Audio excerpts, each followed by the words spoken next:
To help us break this down, I want to bring in David Samson. He had a killer podcast on this issue and understand what's going on. Also, former president. He was the former president of the Marlins, so he knows about the relationship between players and interpreters. And it's our understanding that these guys, David, were together all the time. The interpreter said he spent more time with him than his own wife. So are we really supposed to believe that Ohtani did not know what was going on here with the gambling? Oh, we can certainly hope. I just don't know whether we can believe. And what is shocking about what we're watching right now is that Shohei Ohtani is under investigation, not just by Major League Baseball, but the FBI is involved. There are attorneys involved. There are the IRS is involved. And I don't know who would advise him to say anything. When I imitated what I thought and predicted what I thought this would be on my show, Nothing Personal, this morning, I looked in the camera and said nothing. And that's what Shohei should be saying, because he can't clarify anything. He can't end anything right now. So there's no upside to this conversation. So Ohtani just said, I'm getting this in my ear because he's talking in Japanese. It's hard to keep up with. But he just said, I have never used a bookmaker to bet in sports. He just said that. So he came out and said it. I mean, should we believe him? Well, it'd be hard for me not to believe him because I want to. But again, he better be right. The reason why lawyers advise people who are in an investigation or who are being investigated to say nothing is, do you think that we're the only people watching this right now? Everyone's watching this, paying attention to what he's saying, paying attention to what the interpreter is saying. And if he's saying things in absolute, then they have to be true because you don't want to lie. All the money disappeared and he didn't know?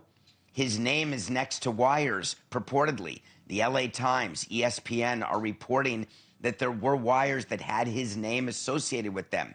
Did the interpreter do all this without telling Ohtani? Well, listen, this is happening in real time. David, listen, he just said the interpreter stole money from me and that he didn't know about it. That's what he just said, and that he lied. He says the interpreter lied. Keep in mind, this is a guy, they were best friends, saw more than his own wife, together 24/7, but he says he was stealing money and that he lied about it.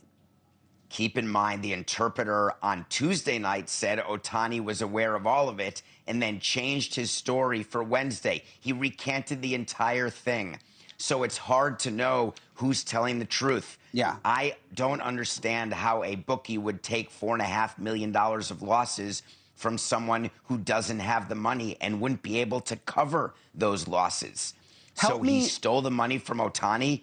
It's going to be hard to say that that is not true. So bigger question here, David. Help me understand this. It seems like everyone is in bed with gambling now. You watch baseball and there are gambling ads on the billboards at the game. It's widespread. Everybody's betting. It's incestuous. I mean, unless he was literally betting on his own games, Ohtani, why is this such a big deal? Like, what if they were even betting on a different sport? You're actually allowed, under the rules, to gamble on other sports as long as it's done legally. Bookmakers are not legal. DraftKings, that's legal, but not in the state of California. So if Shohei or anybody is gambling on anything with a bookmaker, that violates the rules in Major League Baseball, and there will be suspensions, punishments, fines. It's okay for Shohei to bet on whatever he wants or not bet, and for the interpreter to do the same. But it can't be baseball, and it can't be illegal. And in California, when you're dealing with a bookie, by definition, that's illegal. If you were the president of the LA Dodgers right now, David, what would you do? I mean, listen, the cards kind of got away from him at this point. There's a press conference ongoing, but what would you do? I had the issue. I was the president of the Marlins in 2015 when one of my players got in trouble for illegal gambling. It was not on baseball. Here's what I would be telling Shohei right now. I don't want you talking. The problem is Dave Roberts, the manager, thought it would be good. The other people in the Dodgers front office must be approving this because it's got the Dodgers backdrop. Thanks so much for watching. Go to joinnn.com to find NewsNation on your television provider. And don't forget to click the red subscribe button below to get more of NewsNation's fact-driven, unbiased coverage.